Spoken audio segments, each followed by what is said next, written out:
naisugo si Jesus sa iyang mga apostoles nga buntugo nato ang kalibutan. Maunay atong usas mga missions ang pagbuntog sa kalibutan, dili ang pagpaulipon sa kalibutan. Lingi ay mong tupad. Kumusta man karon, ulipon o nabuntog ang kalibutan? O kinsa maning mga ulipon sa kalibutan, kanang mahadlok nga mobiya sa kalibutan. Ulipon gud, di jud kakabiya. Kana bang mahadlok kang masakit, mahadlok mamatay, mahadlok motug-an sa tinuod, mahadlok daghang kahadlok. Way kagawasan. Mao na si Kristo niingon siya, mianhi ko to set free the captives. Ug ang iyang pagbunyag mao toy timaan nga musugod nako sa akong pagsangyaw sa ebanghelyo. Kaning pagbunyag ni kuan mo tong niingon ang Amahan gikas langit, nalipay kaayo ko ninyo or nimo. Sa unang pagbasa niingon diri, kinsa may makabuntog sa kalibutan kadto ra sang nituo nga si Kristo mao ang anak sa Dios. Unya kay mutuo ganita nga si Kristo anak sa Dios, mudawat ta nga siya anak sa Dios, musunod gid ta niya. Giling nga imong tupad ina musunod ka ni Kristo. Musunod ka dili. Kanang wa mulingi, wa ginay klaro mosunod. Nya kung dili ta mosunod ni Kristo, siya ra man ginakabuntog sa kalibutan og si Mama Mary, bago pa ganing nahuman ang atong vigil, no, nag Alliance of Two Heart Vigil ta. Nganong ato man gining pasidunggan silang duha, kay ang nakabuntog sa kalibutan duha ka buok, si Mama Mary og si Jesus. Si Mama Mary, tao nga tinuod, nagikan sa kalibutan. Si Jesus, Ginoo nga matuod, nahimong tao. Si Maria, tao nga tinuod, nahimong inahan sa Ginoo. Nag-abot na sila. Nabuntog nila ang kalibutan. Ngunang kita sad, makabuntog sa tas kalibutan. Unsa may unang buhaton, ayaw gyud og kahadlok sa pagbiya sa kalibutan. Na katulong lingi, nabiyaan lang gid ni natong tanan ha. Nabiyaan gid ni nato. Kanang imong naong, moabot yung panahon biyaan gid na nimo. Karon sige pakagtan-aw na sa samin. Moabot yung panahon nga di na jud kaganahan mo tan-aw sa samin. Labi na gyud ug wa na kay panan-aw. Kana bang mahanap na ba? Kanang sige nimong badlis anang imong kilay, moabot yung panahon nga di na ka makialam anang imong kilay. Kanang imong buhok, sige hanimog pakulor, moabot yung panahon nga wa na jud kay pakialam sa imong buhok. Labi nagma-paralyze na ka, stage 4 cancer na ka, mga wa maginang imong buhok. Abot gyud kanang imong bana, igihan pa kay kastanan karon. Moabot yung panahon nga di na gani ka kailas imong bana. No, kadaghan diyang di na kailas bana. Kinsa man ka, ako imong bana oy. Ikaw di ay. Kinsa imong nga kana bang nangaliso ng utok ba? Kay kung saan ang sakita kadang Alzheimer, Alzheimer. Daghan kanang imong kamot, kanang imong kuko, sige gina nimong hingungko sige jud kag paarti-arti sumpay-sumpayan pa nimo imong kuko kay kanang nindot jud kayo. Maabot yung panahon di nakakahingoko, labi nagma-paralyze ka, mag-ana na ka, kinsa pa may mohingoko nimo. Ikaw makahingoko pa kanimo, ganahan pa ka magsumpay-sumpay ng imong kuko nga gakoko naman ganyan mong tudlo. Sikag badlis ang imong ngabil, kay nindot-nindoton ginanay mo imong ngabil, maparalyze ka, maghiwi na yung baba, moagas imong laway, kinsa pa'y ganahan diya nga mag lipstick. Biyaan gina na to. Kana imong balay, pinangga kay na mo imong balay, no? Pinangga kayo, igihan pag yung kay kastanan, ay musod, tanawag maglinog. Nya muliki na na imong mga haligi, mukrak na ba? Oh, hindi nakaganahan mo puyo diha. Nya kanang dili na to gusto, adto na tapadong. Nawa ka na imong silingan nga pobre kayo, di man jud ka gusto ana. Tanawa ang imong balay o matamukan na sa mga bagyo kanang mga kahoy, di ba kabuang kag sangpit imong silingan, imong palimpyuhan imong balay. Kadto mga kawatan, kadto mga standby, mo'y kugihan kayo manguha ng imong mga luwason ka ba? Manghangyo kanila kanang imong mga kargahonon, mo yang kana mga standby mo imong karga na. Kanang mga tig-imbal samar, di makaganahan ana nila, mga sigahon na silang matauban. Moabot yung panahon kana na mo buak ka ng imong tiyan. Kay balsamaron ka. Ganahan day mo musod anang nitso day, kanang nitso, kanang lungon, ganahan mo musod. Oy, awa, moabot ang panahon di na jud ka ganahan mo bangon tag siyam ka adlaw gahigda ra jud ka sa lungon. Sigihan kag bilar. Ay muglingo-lingo diha. Kay maoni ang kalibutan. Unya ayaw pailad, di ta magpailad. Kay ang kalibutan manggod mangingilad. Iya kang ingnon, ayaw gyud pakamatay, likay sa kamatayon, pero nahibaw gud ang kalibutan nga babatay ra gid ta.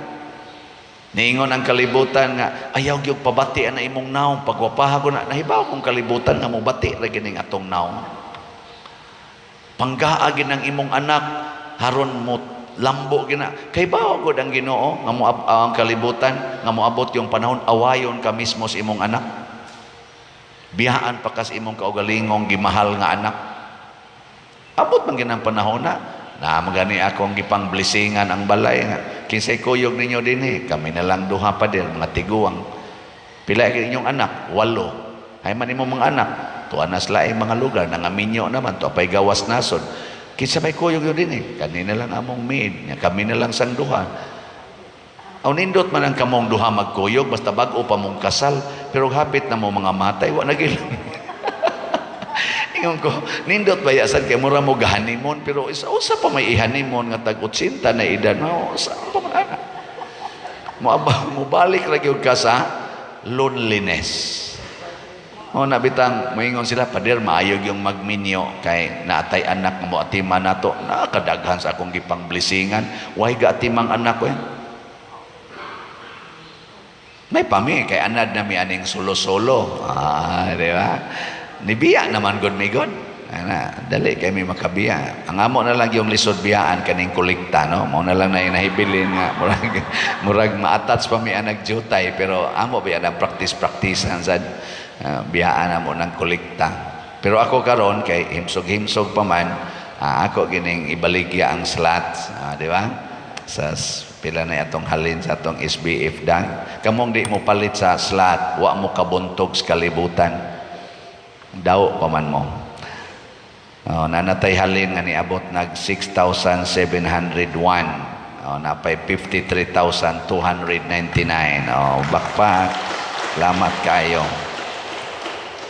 Nya ako sang ipahibalo nga ang akong account kadtong sa Land Bank nga account kadtong akong personal nga mansad gibutang dire 01 sa to 01 basta mo to 146 ba to nya naisumpay i-close na to nako ay namog deposit ato kay ipa-close na sa Land Bank kay di na nila matake no nga perting dagko as amount kanisod unya personal nga account nilapas na ko sa limit sa kuan kuan na nila gi-consider na gid nila nga kanang dili na angayan na ipadayon personal account nya daghan kay nisod nga amount. Salamat kay ninyo mga nagsigig donate, bahala nagmasira to ako account. Total wa man sa to nako isod sa kong bulsa. Naaman to na dapat man to dinhi simbahan. Nya di man mo sabot ang bangko kay kuan sa ila na amsad sila kanang gitawag og banking rule no. AMLA. Sa na tawagan ng AMLA. anti-money laundering law. Nahimo na kong money launderer. Kay personal account ya musod milyon-milyon di na namada niya gikan sa tibuok kalibutan, di na matabang. So i-close to nato niya, magpabili na lang ang atong account nga kaning 4082000165 anhini sa atong kaning konsolasyon mo ni atong Paris account niya. Apo pa ning joint account karon among suwayan nga i-convert ni into Paris name. Karon upat pa mamikabuk ani, ako, Sister Hinara, Brother Boy Romelito Mantuhak ug si Bernardo Jacobi. Mao ni upat mi kabuk ani kuan signatories. Katong ako ra usa. So kani madadara ni ilan ning gidawat, pero tong usa murag di na. Nganong ingon ani man ang atong kadaghan sa mi-donate dinhi. Awlingya sa kanimong tupad, ni donate na ba na imong tupad? Nakapalit na nag-slot. Ako sige kog hangyo nga dako pa man atong bayronon dire, palit lang tag 1 slot kada semana, kada pamilya. Kamong mga mituo na maoni ang paagi aron ta maluwas ang pag-donate dinhi sa simbahan, kining pagpalit og slot og nituo mo nako, kay ako nituo masagyog ko ani nga paagi ginis Ginoo aron mulambo ta sa atong pagtuo. Palit mo og slot kausa ka slot kada semana, kada pamilya, 500 pesos lang. Siya ro di gyud mo ka-spend og 500 pesos para simbahan isip pamilya. Ing kapertigyong pobriha na mo pader, igo ra gyud ming makakaon. Og igo ra mo makakaon ay na mo kaon kada semana. Igo ra maka mo makakaon, ayaw na mo kaon. Niya kanang budget ninyo sa kaon ipalit na og slot. Ing kapader mga matay mi, ikamatay mabuntog nimo ang kalibutan. Pero hadlo ka mamatay, awa ka kabuntog sa kalibutan. Ing kagrabiha sa daan na pader mura naman nag-among-among tan-awa si Jesus ang gikahimutan sa amahan.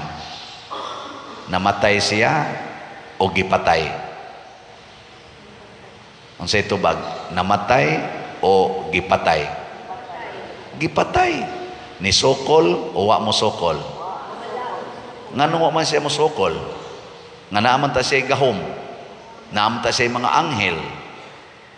Ngano wa man niya ipapatay? Naaman ta si San Miguel Arcangel. Ngano wa man siya mo sokol sa nagpatay niya? Iyang gipakita nga kining kamatayon sa kalibutan mao ni ang atong pagbuntog sa kalibutan.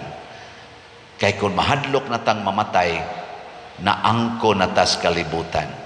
Mahadlok na tang mo give up aning atong mga bahandi sama anang kwarta, na buntog na tas kalibutan. Muna ang sugo ni Kristo atong batanon nga dato nga gusto mo sud og langit, ang katapusan niyang gipabuhat, ibaligya ang tanan mong katigayunan ug ang halin ihatag ngadtos mga kabos aron maangko nimo ang gingharian sa langit. Nya ang kanunay gi-highlight ni Kristo sa iyang wali ug sa iyang kinabuhi, bulahan kamong mga kabos, inyo ang gingharian sa langit. Unsay gipuy-an sa mga santos, kaning atong tanang santos nga gi-enthrone sa altar, isip mga modelos pagtuo sa pagbuntog sa kalibutan. Unsay ilang gipakita? Ang pagbiya sa ilang bahandi ug pag-maintain sa ilang virginity, purity, and truthfulness sa kinabuhi. Mao na siya. Sige, lingi ay mong tupad bi katapusang lingi. Ing na mokumit ka o usa ka slot kada semana. Ing na kano, pangutan ba? Nawa gyud mo lingi ang uban, bahala na mo diha ha. Sige, manindog na ta.